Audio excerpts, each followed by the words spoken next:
Today we have a 2017 Jeep Cherokee Trailhawk. It's got the 3.2 motor. The customer is saying that it's stalling, not running proper. They weren't sure what's going on.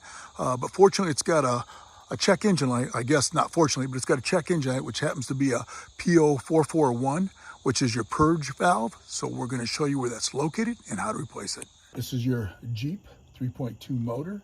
Usually on these motors, there's a cover. And you can see for whatever reason, this thing's got like 200,000. It's missing the cover, which would sit here, here, and here and lock it into place. Okay, so that's missing, so no big deal. But the thing is, the purge valve is nice right there. Nice and easy to get at. And all you have to do, I like to do it this way, wiggle that back and forth like that, take that off, pull that off, and then come over here. And while it's still locked down right there, push on this tab. And if that tab's not releasing, because when they get a lot of miles on it, sometimes you can see it's moving but not good.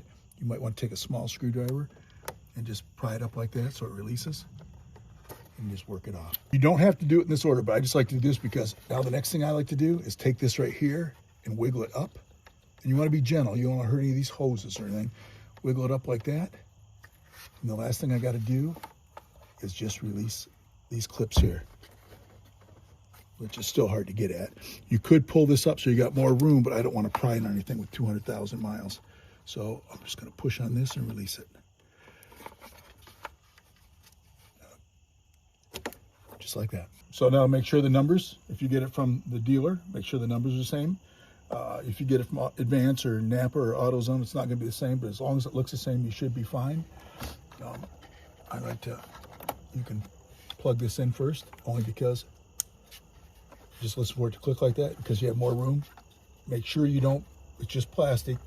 If you start reefing on that thing, you're going to have more problems. And that clicks in just like that. You've seen that move and click. Could put some grease on this and push it down, but most of the time you don't need it. You just push that down into place. And the last thing you do is put this over there just like that. But that's all it takes to replace a purge valve on a 2017 Jeep Cherokee Trailhawk with a 3.2 motor.